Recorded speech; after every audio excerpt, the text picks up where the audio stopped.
Hare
Hare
Divine Grace Lacey, Bhaktivedanta Swami Raj, Prabhu Bhakti Rai, Gaur Premanande, Prabhu Slava Paniva, Shri Guru Shri Guranga.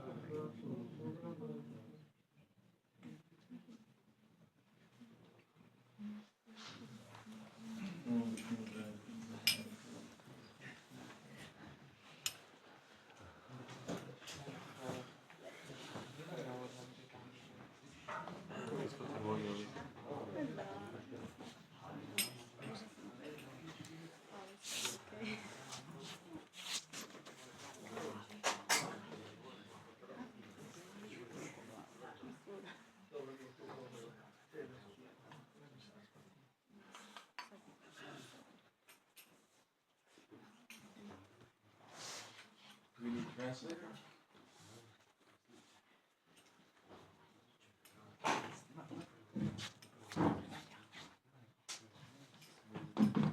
Om Agana Tunandasya Jananjana Salakaya Sakshunuitam Yena Tasmai Shri Gurave Namaha Shri Chaitanya Manobhishtam Sapitam Yena Bhutale Swayam Rupa Kadamayam Vidati Swapadantikam Vandeham Shri Guru Shri Yuta Parakamalam Shri Guru Vaishnavamscha Shri Rupam Sagradatam Sahagana Raghunatam Vitam Tam Sajivam Sadvaitam Savadutam Purudana Saitam Krishna Chaitanya Devam Shri Radha Krishna Padan Sahagana Lalita Shri Visakham Vitamscha Hey Krishna Karuna Sindhu Dinabando Digapate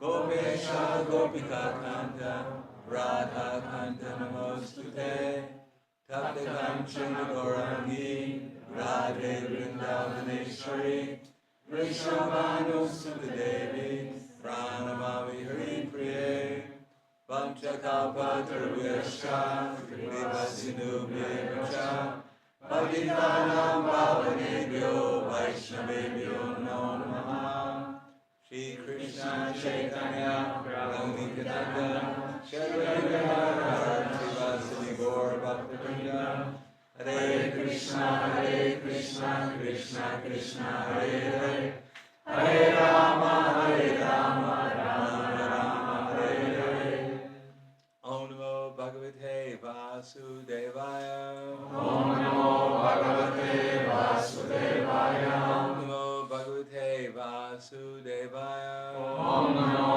Bhagavate Vasudevaya Om Namo Bhagavate Vasudevaya Om Namo Bhagavate Vasudevaya Hare Krishna. Да ли можете дичи руки сви ви koji trebate prijevod? Možemo onda da se tamo u kut smjestimo pa ćemo imati... Ha?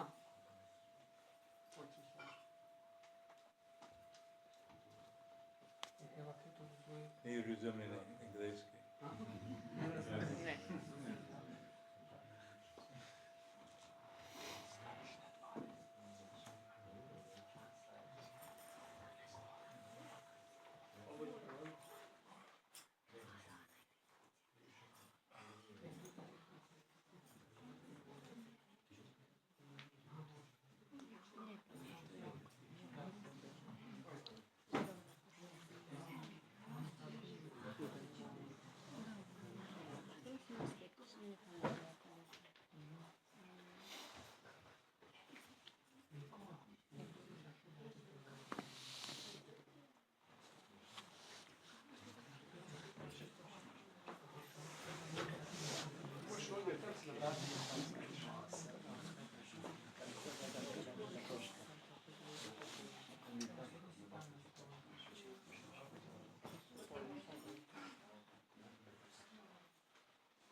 I'm going to read from the Bhagavad Gita as it is. Chapter 9, the most confidential knowledge, text number 13. Mahamanastu mamparata daivim prakriti mashitya vajnananya manaso yatva bhutadim avyam. O son of Pratha, those who are not deluded. You have it in Croatian?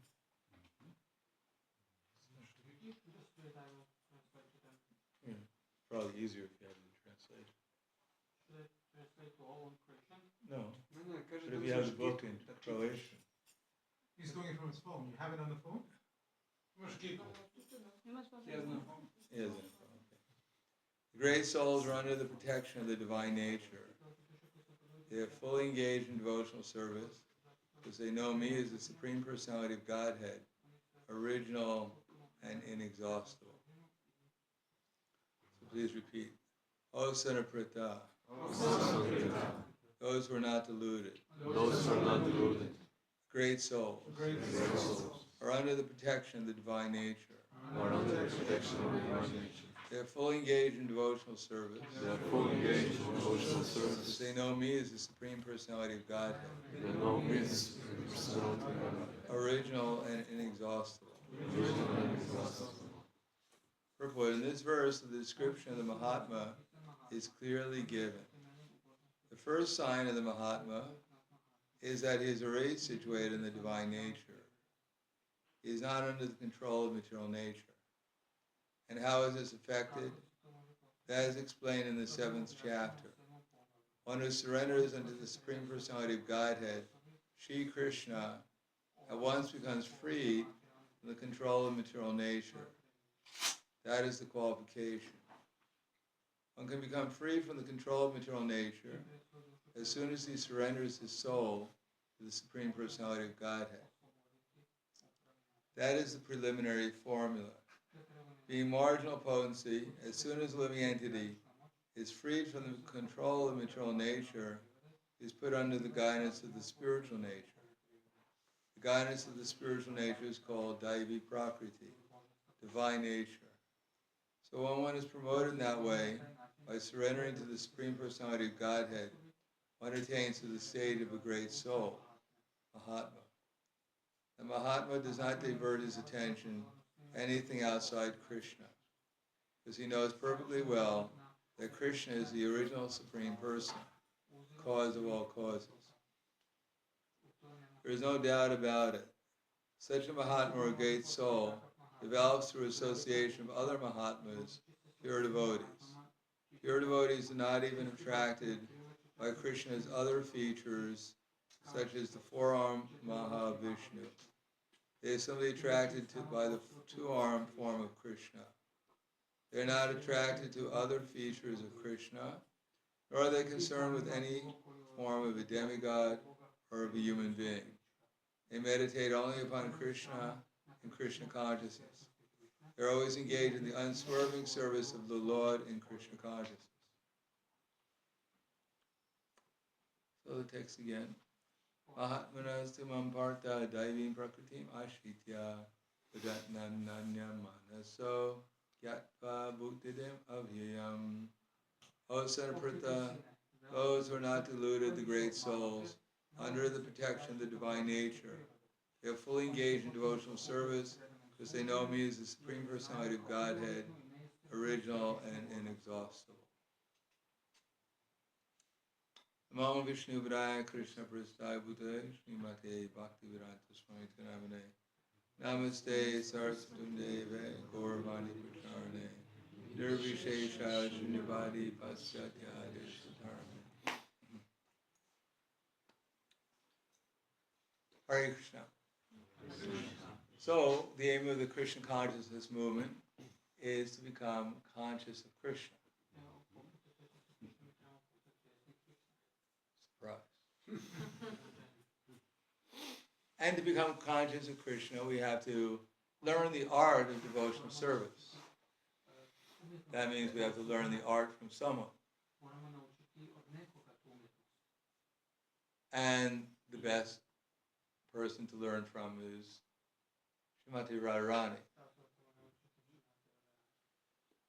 And those who learn from Srimati Radharani. That's called our disciple succession.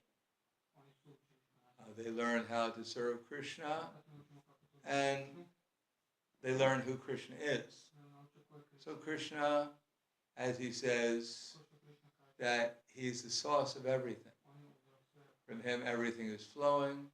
The wise who know this perfectly worship him with all, know this perfectly, engage in his devotional service, and they worship him with all their hearts.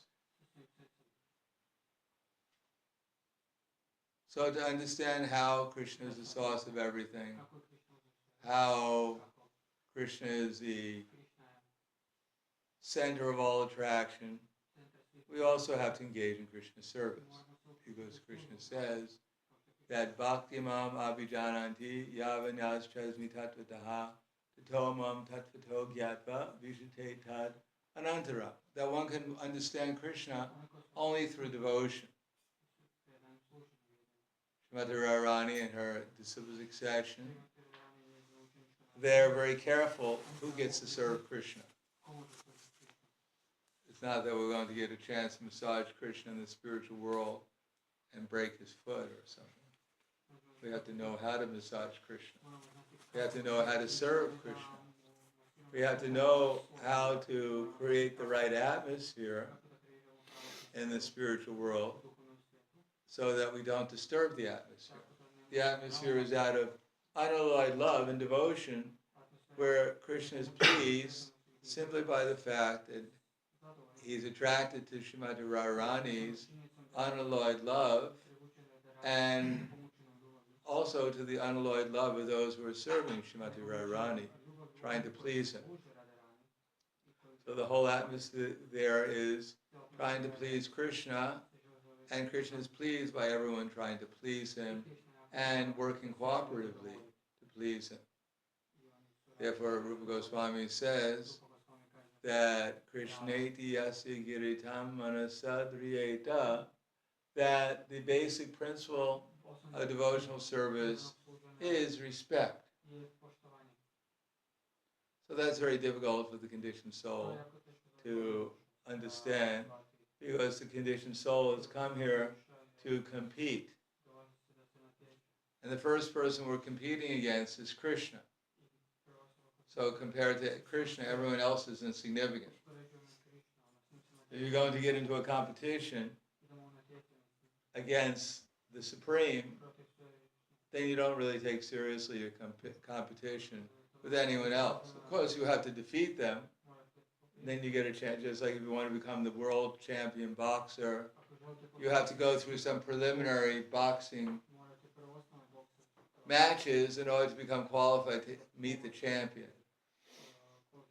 So in the material world, we're practicing boxing with each other. So eventually, when we get expert, then we'll be able to box with the Supreme.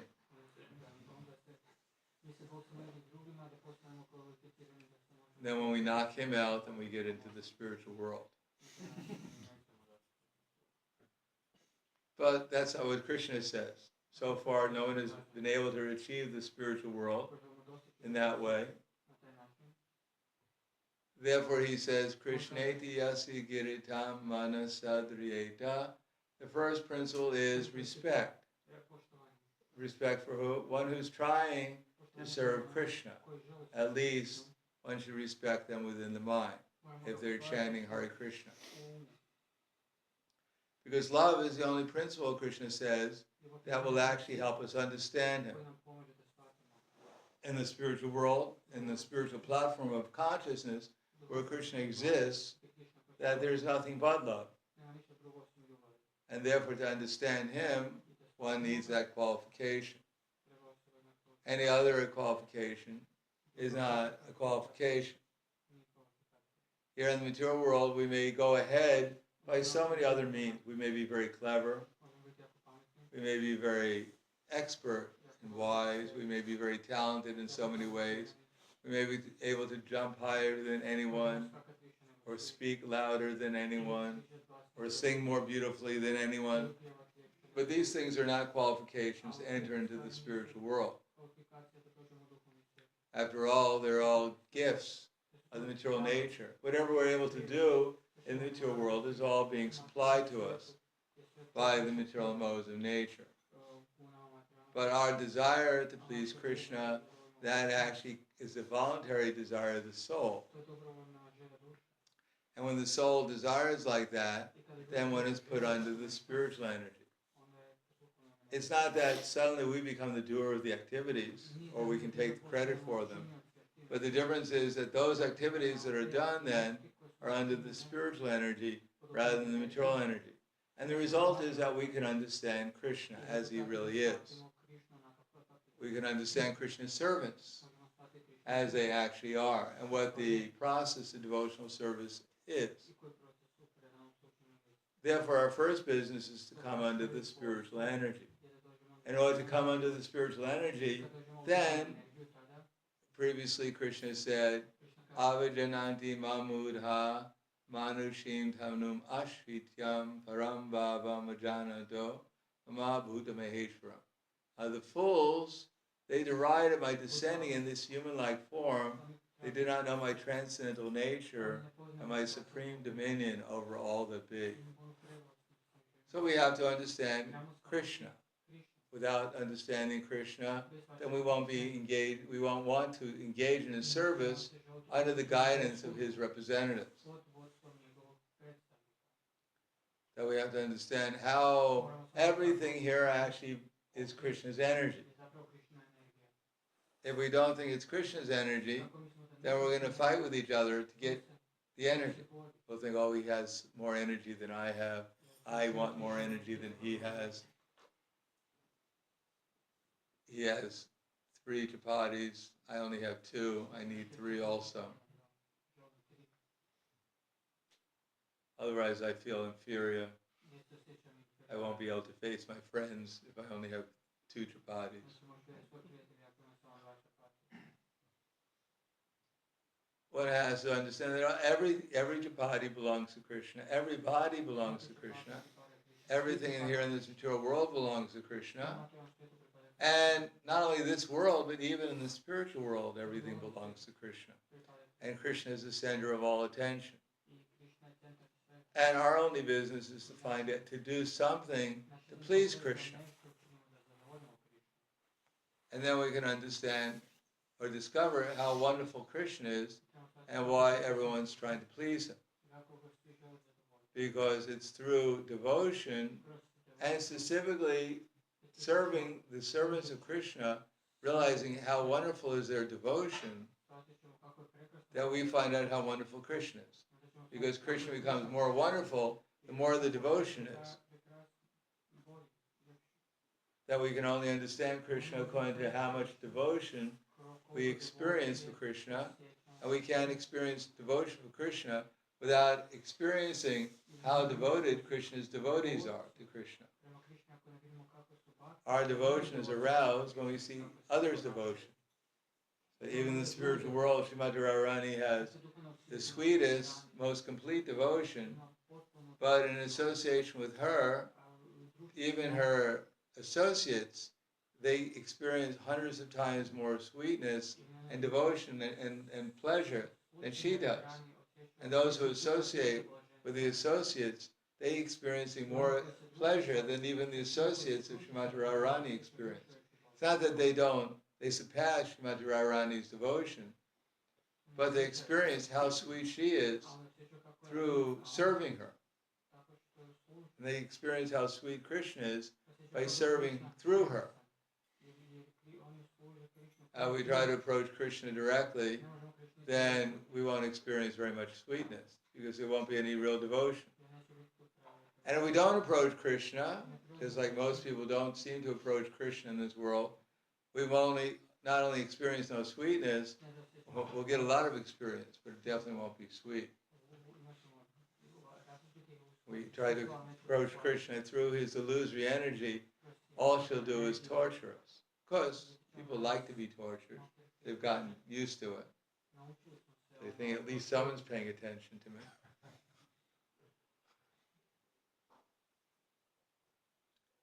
But here it says, Mahatmanas, if we want to become a great soul, if we want to become a soul. One time one devotee asked Prabhupada, how can I become a great devotee? And Prabhupada said, don't try to become a great devotee, just try to become a devotee.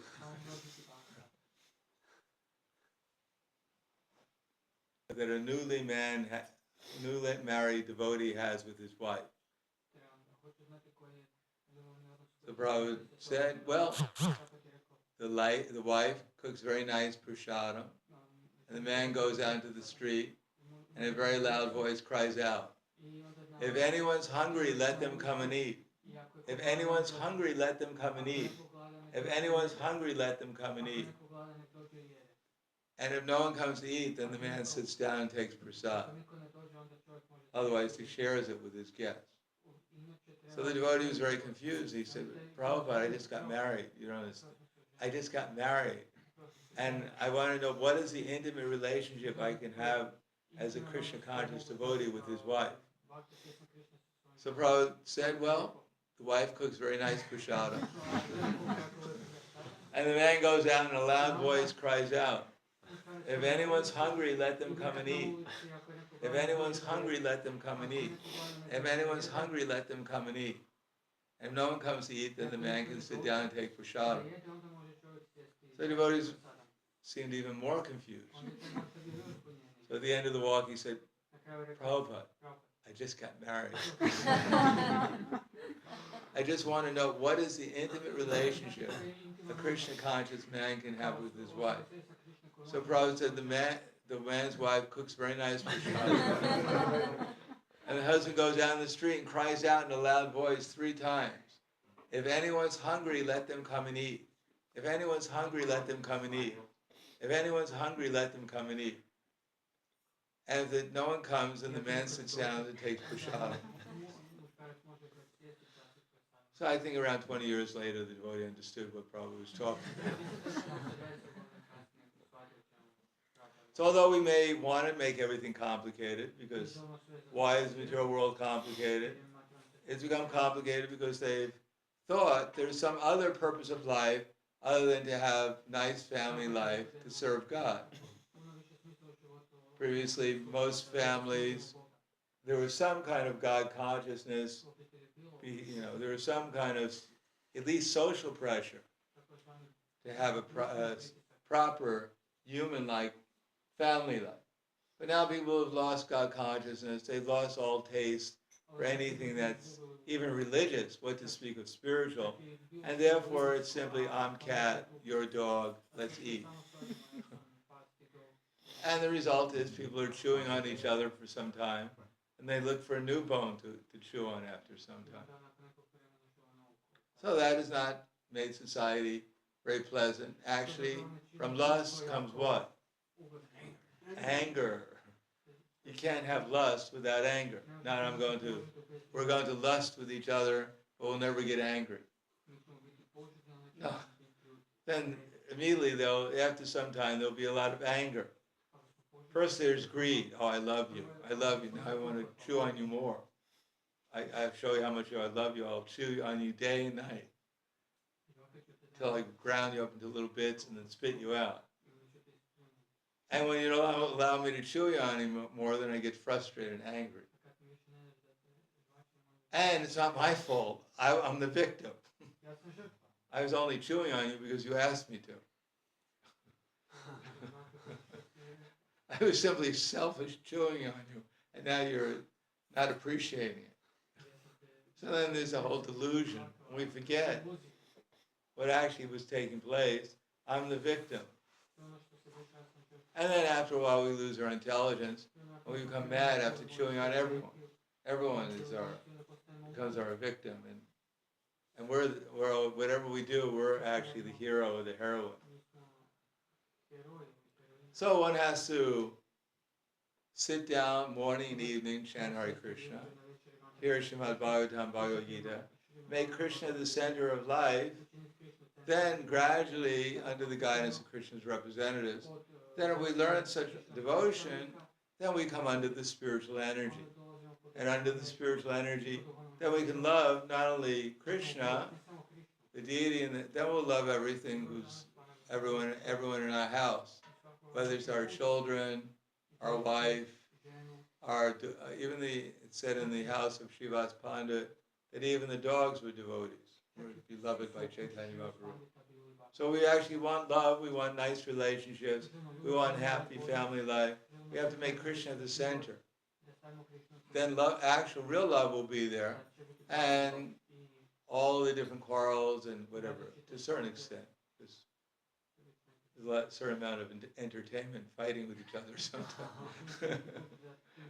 But for the most part, all the unnecessary quarrels will go away, and we'll be able to actually come to the platform of loving not only Krishna, Krishna's devotees, and if we have a happy family life, then we'll want to spread Krishna consciousness to others. So I'll stop there. So this is Arcita, Prabhu. He's from America. I don't know if you know him. He's been here before, but he can talk for now until 7 o'clock is our tea. So. Thank you very much. Prahladananda Swami.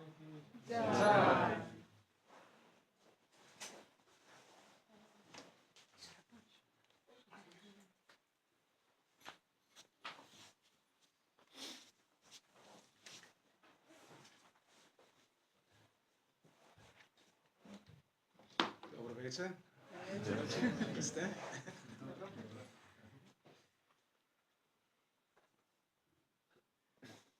So traveling with His Holiness Prahladananda Swami, one realizes that Krishna consciousness is not dry. It's very, very fun. It's a lot of fun. Maharaj knows how to deliver the message in a humorous way. I'm not sure how well it translates into Croatian, but in English I'm holding my stomach laughing.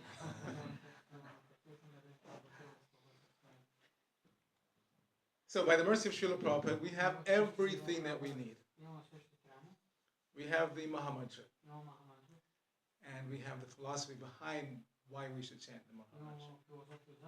And in a very, very short period of time, we have the experience ourselves. Like Krishna says in the Bhagavad Gita, that this process can be directly perceived. You don't have to take my word that it works, or even Maharaj's word. You find out yourself in a very, very short period of time. And therefore, you get impetus to keep going. But it's not optional. It is the only way in this age, as we know. We are members of the Brahma Madhva Gaudiya Sampradaya. So, according to the Shastra, there are 4 legitimate schools through which Vaishnava philosophy descends in this world. So one is headed by Lord Brahma, who is the second head of another. Lord Shiva, yeah. Rudra Sampradaya, another one. Lakshmi, and the 4th, Kumaras, yeah. So we're coming in this one, and the head of our Sampradaya speaks a very, very nice verse explaining why we should continue chanting. So after reciting the Mahamantra, Hare Krishna, Krishna Krishna, Hare Hare, Hare Rama, Rama Rama, Hare Hare. He says, Iti Shodashaka Nam Kali Kalmashanashana. Natak Parataropaya Sarva Vedeshu Drishyate. He said, if you search all the Vedas, and Veda means knowledge, so search anywhere, you will not find a more sublime and effective method for doing what? Kali Kalma Shanashana. We are in the Kali Yuga, the age of quarrel. People fight over any little thing. Sometimes just a look. I grew up in New York City. And if you look at the wrong person the wrong way, hey, you want to fight? What's wrong with you? I've had it happen. I was on the subway, minding my own business, just daydreaming, and some guy came in front of me like, hey, get out of my way, like that. Just looking at somebody, cause a fight. This is the age that we live in. People are very, very, they think they are, anyway, heavy. I mean, we know compared to real demons like Hiranyakashipu, they're like nothing, But they think they're heavy, maybe because they have a pistol or a knife or something. So that's the age we're living in. It's the age of quarrel. People cannot get along. So, iti shodashaka kali kalmashana. Kali, in the age of Kali, what is that grip that Kali has on everybody? The grip that Kali has is that in this age, everybody is induced to break the principles of religion as a normal, everyday activity. Prabhupada told us that religion is like a house, and that house is supported by 4 columns. Right? Understand column? Column. Stupa. Yeah. That's like comes from the Greek, stupa. So the 4 stupas, the 4 columns of religion are truthfulness, Purity. cleanliness, austerity, and mercy. Yeah, these are the 4 stupas or columns that hold up the house of religion. So if we want to be religious, if we want to be spiritual, we have to practice these 4 principles. We have to be clean, we have to be truthful, we have to be merciful, we have to be a little bit austere. But people are very confused. They label themselves as being religious or spiritual, and they don't have anything to do with those things. Just like people ask us all the time, are you guys Hindus? So I speak in colleges, high schools about Krishna consciousness.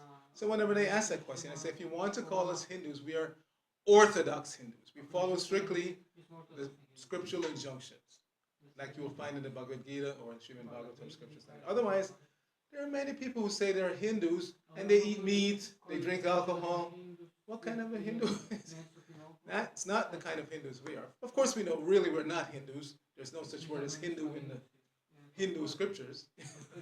Every Hindu will say they believe in Bhagavad Gita, but you won't find the word Hindu in Bhagavad Gita or Srimad Bhagavatam or any of the bona fide scriptures. So we should understand clearly that if we want to present ourselves to the world as being spiritual, as being religious, we have to uphold those principles. So when we take our vows at initiation, we're promising actually to uphold those principles. So in order to be clean, what do we promise not to do? No illicit sex. No illicit sex. If you want to be clean, and it's fairly obvious if you just think about it, it's not a clean activity. So if you want to be clean internally and externally, one who's a sex monger who's chasing after sex all the time, internally cannot be clean. Because the object of their energy and affection and lust is not clean. This body's not clean. That's why we have to take bath 2-3 times a day, and even then, it's summertime, this is not a clean vehicle. It's not. But that's what the sex monger is chasing after, this body. Every one of us has a body. We know exactly what it is. It's skin, bone, blood. So to be attracted to this dirty vehicle is an embarrassment. So when we take the Krishna consciousness, we have to know that. We have to know that. We have to really imbibe that. And when we go out in public, people should pick up on that right away. That these Krishna devotees, they can associate men and women without that element of lust.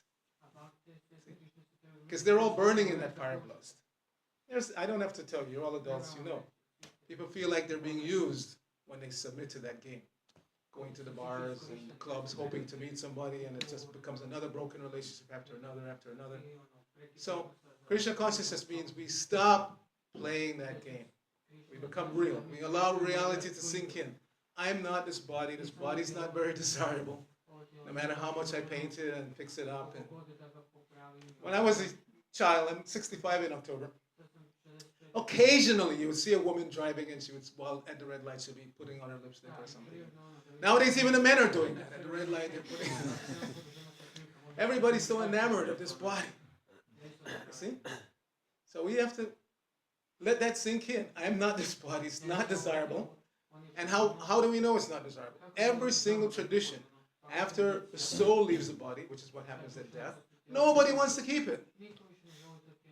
A few nights ago, we were going to a program, and unfortunately, an ambulance, this was in Ljubljana, ambulance hit a couple on a motorcycle. Both of them died instantly right there. Nobody wants to keep those bodies. They were young, fairly. I mean, I didn't see it, but this is what I've heard. They were young couple. He was driving too fast. I thought it was the ambulance driver's fault when I heard about it, but then I heard more about the accident. And apparently, the guy was going way too fast, 160 kilometers an hour or something like that. And the ambulance driver didn't have a chance to avoid him. Boom. And so they died. Nobody wants to keep those bodies. Either you burn them, burn the bodies, cremation, or you bury it, or in some traditions they still leave it outside to be eaten by animals. Nobody wants the body. So that same body that they were chasing after each other, presumably, or others were chasing after them, nobody wants it. So the body is not very attractive. It's not very valuable. But still, Maya induces us to do that. So we have to really, really let that sink in if we want to progress in our spiritual life. So then we have to avoid illicit sex if we want to remain clean. Now, to remain truthful, what do we avoid? Truthfulness is destroyed by gambling. Yes, gambling. And why is that so? That is so because gambling means you're taking what Krishna has given you as your quota. Everybody has a quota based on their karma. Everybody's born in a particular situation, not by accident.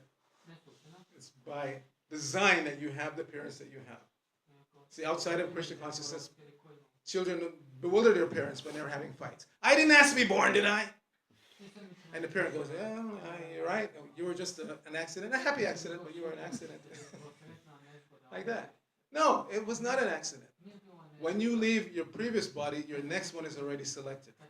Exact parents, exact location, which means a certain amount of opportunity for wealth, education, like that. You have a certain set of opportunities for that lifetime. That's called karma. Now, when you take what's been given to you as your quota for that life and you try to get more easily, cheaply by gambling, and we know vast majority of gamblers are losers. Maybe one fraction of 1% once in a while they win something. They have a saying in English, the house never loses. In other words, when you go to Vegas or wherever, you're not coming home a winner. Very rarely somebody's going to go home a winner. So gambling is a losing proposition, and it's not good. So to remain truthful, we should not gamble. And then to uphold the stupa of austerity, what do we avoid? Intoxication. Kakakaja, intoxicant. Opiate. Opiate. Okay, that's not the same. In English, the word, if you look at it, intoxic, see, toxic means poison. So when you take an intoxicant, you're willingly putting poison into your system. Now, why do people take intoxication? Because they don't like their normal state of consciousness. See? Every one of us, we have a normal state of consciousness. We go to sleep, we wake up, we have a normal state. But most, or a lot of people, don't like that normal state of consciousness. So they want to go higher. They want to experience a high, higher than normal consciousness. Sometimes even in the name of religion, right? Like people go take peyote and stuff like that. They want to get this. So they want to get higher. But the problem with taking intoxication to get higher is that you don't stay high. You see, you take your drug of choice and you get high for some time and then you come down again. And if you continue doing that, the down point becomes lower than your normal consciousness. So it becomes a very expensive proposition. Expensive, you have to pay money, so many kunas or euros to get your drug, and also expensive in terms of your mental and physical health. So it's just a losing proposition all the way around. So if we want to be austere, and austerity in this context means having the determination to remain on the spiritual path. That's what austerity means in this context. Not that you can stand in water up to your neck for, ice water up to your neck. Because some people can do that and they still come out and smoke a cigarette. So it's not about being physically austere necessarily, It's about being austere enough to remain on the spiritual path. And then what is the last one? Mercy. How do we uphold the stupa of mercy? No flesh foods. No flesh foods. This is very, very confusing to, I'd say, the majority of people in the world right now. On the one hand, they love their dogs and they contribute to save the whales and stuff like that. But then they go to the corner and eat a hamburger. You see? They don't put it all together. That just like the dog has a right to live, the whales have a right to live, the cows have a right to live. There's no cow that comes knocking on anybody's door saying, please kill me and eat me. No. But because the majority of people don't have to do it themselves, they don't think about it. You see? If every time they wanted a hamburger, they had to murder mother cow, they would stop. Once in America, I don't know if you knew this, Maharaj, in Los Angeles, we had a film about how cows were killed in the slaughterhouse. And we would just try to get people to look at it randomly. Hey, we're going to show you something. And sit them down. And a lot of them were so shocked after seeing it. They say, if I had no idea. Because they just go to the supermarket, you know, and buy something already wrapped up in plastic. Or maybe not. Here in Croatia, they still have the sheep on the spit, right? They go to church, pray to God for bread, and they come out, and then the sheep is roasting on the fire. If you can beg God for bread, why not leave the poor sheep to eat grass, you know? Let him eat his grass and live. No. So they're very confused, and that's because they don't have spiritual vision. See? They think they pride themselves in being nice people because they give money to save whales, and they take in a stray dog or a stray cat and feed it, and they feel good about that. Meanwhile, they're still eating meat. They think it's all right to kill the cow to feed the dog. You see? If you're hungry, try it as an experiment, even if you're not hungry. Knock on your neighbor's door who has dogs and say, I'm starving. Can I kill your dog and eat him? Get out of here. They want to kill you. But they think it's all right to kill a cow and feed a dog. Confused. So that's why it is so important for the knowledge of Christian consciousness to be spread everywhere. Because people become less confused when they read. It may be the first time they've heard that all animals have a right, everybody has a right to live. Everyone is a child of God. Many of them, they take to a religion which tells them that there's only one Son of God. Then why do the rest of us call him Father? Right? They teach you to go to church. Our Father who art in heaven. So why are you calling Father if he only has one son? You see? It's crazy. If somebody came up to you in the street and said, Father, I don't have any children. Or I only have one child. You're not my child. So why do we call God Father? Everybody calls God Father. Right? Father, Father. The concept of Father is there in practically every religion. Why do we call him Father if he only has one son? So we're all children of God, including the animals. So this is the knowledge that Srila Prabhupada strove so hard to deliver to humanity. And I've been fortunate enough to be involved in the production of Prabhupada's books from the early days. I joined in 73 in New York, and I had been studying engineering, so one day Jayadvaita Das Brahmachari, who's now Jayadvaita Swami, came to me and said, we heard that you know something about computers, and we're going to computerize the book production. Would you like to be involved? So that's how I got involved. And so this is such an important thing. Like Ramar said, we go out in the streets, ask people, are you from Zagreb? Or wherever, it doesn't matter. In one of our longtime distributors, proper disciple, Brigapati Das, he was distributing in Australia for many years. And it was just like that. They would stop somebody and say, are you from Melbourne or Sydney? And whichever one they said, he would say, we don't hold it against you. If you say you're from Sydney, he said, we don't hold it against you. Like that. Just something to break the ice, some humor. Because as soon as, this is a tip for Sankirtan distribution. If you can get somebody to laugh or even just smile, they feel obliged to you. Because most of the time they're like stone-faced. So if you're out there on distribution and you can stop them and get them just to smile, they immediately feel obliged. Okay, what do you want? And that's Shastra. In the Shastra, it's recommended that you flatter them. Oh my dear sir, you're such a great saint, such a sadhu. Please, please, kick out everything you know and just listen to the message of Lord Chaitanya. Allow yourself to be bathed in the mercy of Lord Chaitanya. So I'll finish with this. There's a nice verse from Prahladananda Swami that explains what that mercy of Lord Chaitanya is. Some of you may know. He says, Kaivalyam narakayate chidashapu akashapushpayate Durnang tendriya kala sarpapatalai prodkata dangsrayate Vishvam purna sukayate Vidhi mahendradi sakitayate Yak karuna kataksha vaiva vabatam tam goram evastama. So what he says is, for one who has gotten the merciful side-like glance of Lord Chaitanya, Sri Panchatattva, if you've gotten their mercy, there should be evidence that you've received that mercy. So the evidence is the following. Kaivalyam narakayate. A devotee who has received the mercy of Lord Chaitanya does not want to merge into the Lord's existence. Would rather go to hell than to merge into the existence of Krishna. Right? So Kaivalyam narakayate. Trinashapur akasha pushpayate.